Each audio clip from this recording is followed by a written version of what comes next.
साहब और हमारे नवाब भाई जो हैदराबाद से आए हैं, और लब्बैक हज सोसाइटी के ज़िम्मेदार मुफ्ती हाफिज़ मुदस्सिर रहमान साहब और हाफिज़ वसीम साहब और हाफिज़ रिजवान साहब, तमाम लब्बैक हज सोसाइटी के ज़िम्मेदार, और मेरे सामने बैठे हुए आज़मीन हुज्जाज और पर्दे नशीन माँ बहनों, अस्सलामु अलैकुम वरहमतुल्लाहि वबरकातुहू। ईद के बाद ये पहला तरबियती कैंप है। मैं आप सबको ईद की मुबारकबाद पेश करता हूँ। अल्हम्दुलिल्लाह, जिस तरह से हम जो सो जल्दी से जल्द प्रोग्राम स्टार्ट करने की कोशिश की है, इंशाल्लाह आप लोग भी तकरीबन लोग जो सो वक्त पे पाबंदी की है।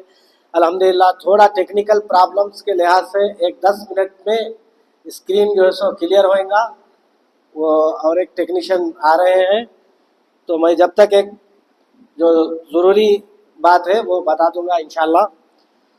तो अल्हम्दुलिल्लाह अब के हज के लिए 3,30,300 रुपये विदाउट कुर्बानी रकम आई है, और कुर्बानी के साथ 3,46,900 रुपये अल्हम्दुलिल्लाह आप लोग सब बन चुके हैं।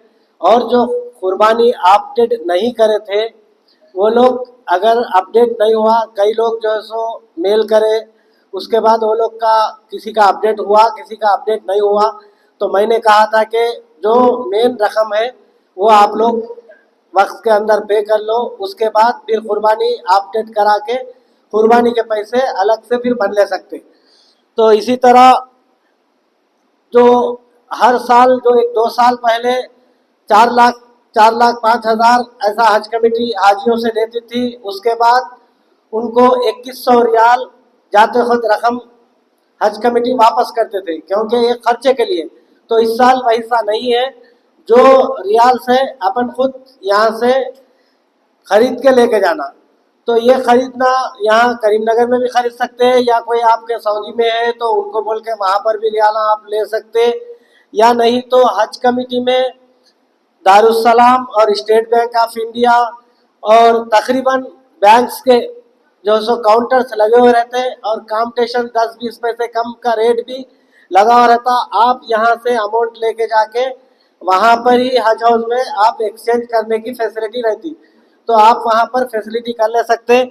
कम से कम एक हाजी 2,500 से 3,000 सऊदी रियाल लेके जाना ज़रूरी है, कि इसलिए कि वो अपने ज़ाती खर्चे के लिए, अब वहाँ गए, ज़ियारत को गए, आप खुद की बस को पे करना पड़ता, अगर कहीं टैक्सी से गए, और 5 दिन का जो हज का जो 5 दिन का जो अरफात मीना में जो जाएंगे, वहाँ पर भी आप लोग कम से कम अपने साथ 500-600 रियाल साथ रख के चलिए, क्योंकि मौलूम के खाना आया नहीं आया तो अपन खरीद के खा सकते हैं। और हो सका तो मेरी राय ये है कि पानी जो सो वहाँ पर बातल खरीद के पीना बेहतर रहता, क्योंकि वहाँ पर पानी ड्रमों में ऐसा डाल के और आइस क्यूब्स वहाँ पर डाल देते, तो धूप बहुत शिद्दत की रहती। तलखी के लिहाज से हम लोग क्या करते, ठंडा पानी पी लेते, उसके बाद जो सो गला बैठ जाता, फिर सेहत खराब हो जाती। तो तकरीबन हाजी 70% हज के बाद जब घर को फ़ोन करें तो उन लोगों की आवाज़ नहीं निकलती।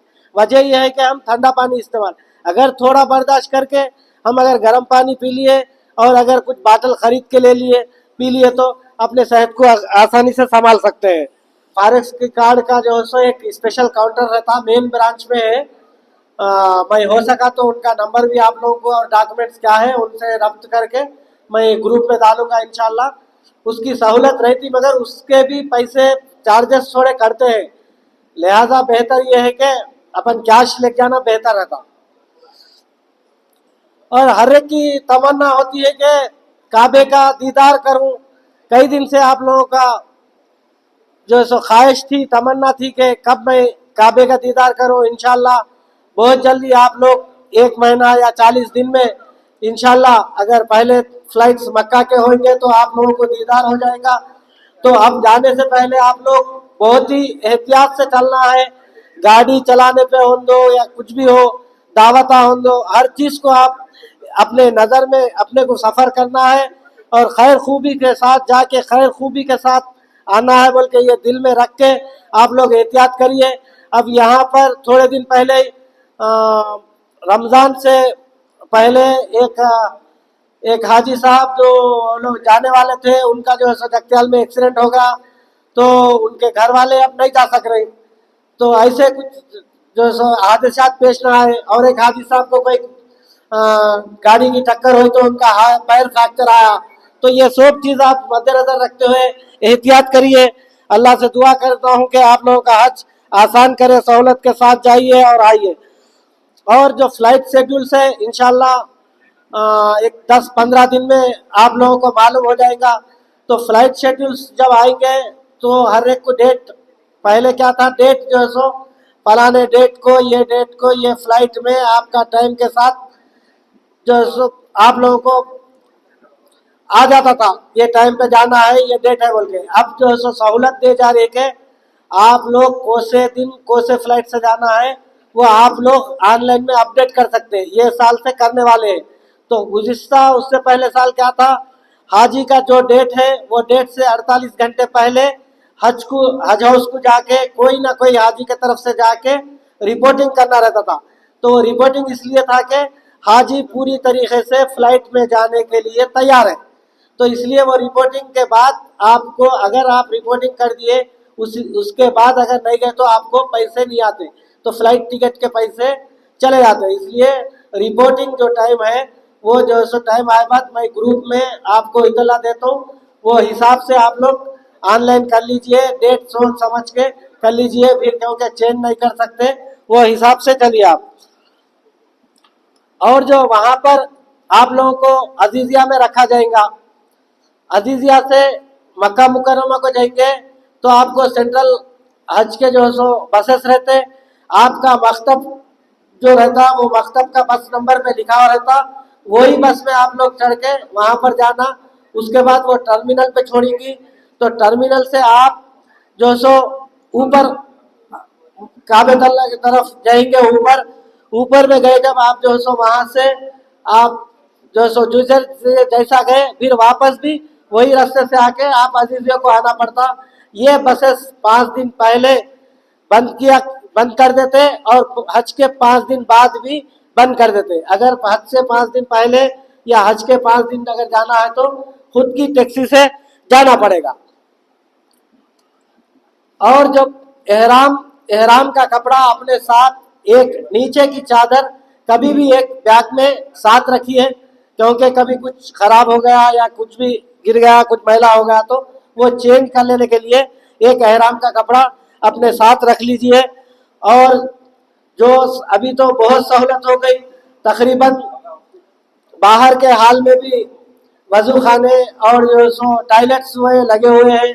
और जब भीड़ ज़्यादा रहती तो हरम शरीफ में अंदर जाने से पहले बाहर से ही फारिग होके वजू करके सब करके बाहर से ही जाइए। फिर अंदर गए बाद बाहर निकले तो फिर अंदर जाना मुश्किल रहता। और जो भी तवाफ करना है वो लोग के लिए भी पाबंदी है कि एहराम बांध के ही अंदर जाना, विदाउट एहराम वालों को अंदर नहीं आने दे रही, तो एहराम के साथ ही जाना है। और हो सका तो आप लोग जब जरूरत से कुछ फारिग होना है तो मेरी एक राय है कि सामने घड़ी की बिल्डिंग है, शफा तबर है बोल के भी है उसमें, तो उसमें आप लोग शॉपिंग मॉल में चले जाइए, थोड़ा भीड़ कम रहती, वहां से फारिग होके वहां वजू बना लेके आगे तो थोड़ा सहूलत हो जाती। बाहर भीड़ ज्यादा रहती, लोग पूरे बाहर जो है तो शॉपिंग मॉलों में चले जाइए। और रूम में जो फैसिलिटी है, एसी, गैस, किचन, ये सब फैसिलिटी के बारे में इससे पहले भी मैं बताया था, वही फैसिलिटी रहेंगी इंशाल्लाह। और रूम के जो बिल्डिंग में एक अटेंडेंट भी रहेगा। अगर आप कुछ कंप्लेंट करना है, अगर एसी नहीं आ रही या लिफ्ट का प्रॉब्लम है, जो भी है, तो वहाँ पर आप लोग कंप्लेंट कर सकते हैं। और खादिमुल हुज्जाज जो है वो अब जो सो वो भी रहेंगे, उनको भी आप कंप्लेंट कर सकते हैं। उनको जो सो हज इंस्पेक्टर नाम से बुलाया जा रहा है। और आप लोगों के साथ लगेज 2 बैग होंगे, उसके साथ एक छोटा बैग होएगा। तो 22 किलो के वेट के आप ले लीजिए, उसमें अगर 20 किलो हो, 22 किलो हो, जो भी हो आप लोग डाल ले सकते हैं। और 1 किलो का बैग जितना हो सके उतना जो है सो लगेज, ये अपना जो कॉलेज बैग रहता ना, वो कॉलेज बैग रख लीजिए। और लगेज में इनके उनके चीज़ा वो ये मत लीजिए बाहर के लोगों से, उन्होंने क्या दे रहे क्या नहीं दे रहे वो पता नहीं होता। वहाँ पर गए बाद फिर चेकिंग में कुछ प्रॉब्लम हो तो हाजी को मुश्किल हो जाती है। और ख़ास तौर पे खसखस और खोपरा पीसा हुआ ये मत लेके जाइए, वहाँ पर बहुत ममनून है। अगर खसखस पकड़े गए तो सीधा जेल में लेके जाके डाल देते हो लोग। और जो हैंड कैरी है, जो 7 किलो की जो अपने साथ रहती, उसमें मेडिकल के जो दवाएं हैं वो रख लीजिए, और थोड़े लगेज बैग में रख लीजिए। और लाइटर, नाइफ या लिक्विड या पिन या नेल कटर और ऐसे चीज़ें जो सामने वाले को नुकसान देती है, वैसे चीज़ें हैंड कैरी में नहीं रखना अपने साथ। एवन जो सो जो बुरखे को लगा के पिन रहता, वो पिन भी उसमें नहीं रख लेना, क्योंकि वहाँ पर आप जो स्कैनिंग होता उसमें बताता है, फिर आपको खोल के बताना पड़ता है। और धूप ज़्यादा रहती तो वहाँ पर तवाफ ज़्यादा से ज़्यादा रात में करने की कोशिश करिए, क्योंकि गर्मा बहुत रहता। और इलेक्ट्रॉल जो सो यूज़ करिए, और साथ में इलेक्ट्रॉल के पैकेट्स ज़रूर लेके जाइए, और पानी कभी भी साथ रखिए। और और जो है सो कैंडिड पाउडर, जो डस्ट पाउडर जो रहता कैंडिड, वो लेके जाइए, क्योंकि एहराम के हालत में अपन चलते पसीने को रैशेस आते, तो उसके बाद एहराम खोले बाद आप जो है सो कैंडिड पाउडर यूज़ कर सकते हैं। और कभी भी अपने साथ छतरी भी रखिए, क्योंकि धूप बहुत रहती। और जब काबे से बाहर आए तब चप्पल जो है सो फौरी पहन लीजिए, धूप में अगर वैसे ही चले तो। दोस्त लास्ट ईयर जो है एक हाजी साहब के पूरे पैरा कुछ छाले आ गए थे, तो इसलिए वो पूरा देखिए। और लिफ्ट जो है, लिफ्ट पूरा आए बाद ओपन करके देखिए कि लिफ्ट आई नहीं। कभी कभी क्या होता है, ऐसा चैनल गेट रहता, चैनल गेट खोलते ही लिफ्ट नहीं आती, वहां पर पैर डालो तो नीचे गिर जाते। वैसे 2 साल पहले 3 हाजी गिर गए वैसा। लिफ्ट आई, खड़ी, खोले, चले गए अंदर, एक हाजी चले गए, दूसरे हाजी चले गए, तीसरा, 3 लाश उसमें मिले हैं हाजियों को। तो इसलिए ये जो है सो ऐसे चीजें देख समझ के चलना है। और कोई सी भी चीज वहां पर, यहाँ पर जैसा हम नीचे गिरते हैं उठा के सामने वालों को दे देते हैं, अरे आपकी है बोल के, वहां पर कभी भी अपन हाथ नहीं लगाना। वहां का कानून स्ट्रिक्ट है। वहां पर अगर कैमरे भी लगे हुए रहते, पूरा हर चीज बारीक से बारीक चीज भी, बाल के बाल भी बराबर जो है सो उसमें कैमरे में नजर आता। लिहाजा हम लोग किसी की चीज नीचे गिरे तो नहीं उठाना। अगर अपनी भी चीज अगर गिर गए तो वहां पर छोड़ देना पड़ता है, इसलिए कि अगर हम झुक के अगर लिए, पीछे से धक्का मारे तो गिर गए तो फिर जो है सो उठना मुश्किल रहता।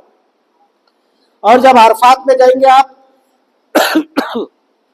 अरफात के 5 दिन, तो 5 दिन में मुख्तसर सामान रखिए जो आराम से आप कैरी कर सके और आराम से चल सके। हो गया।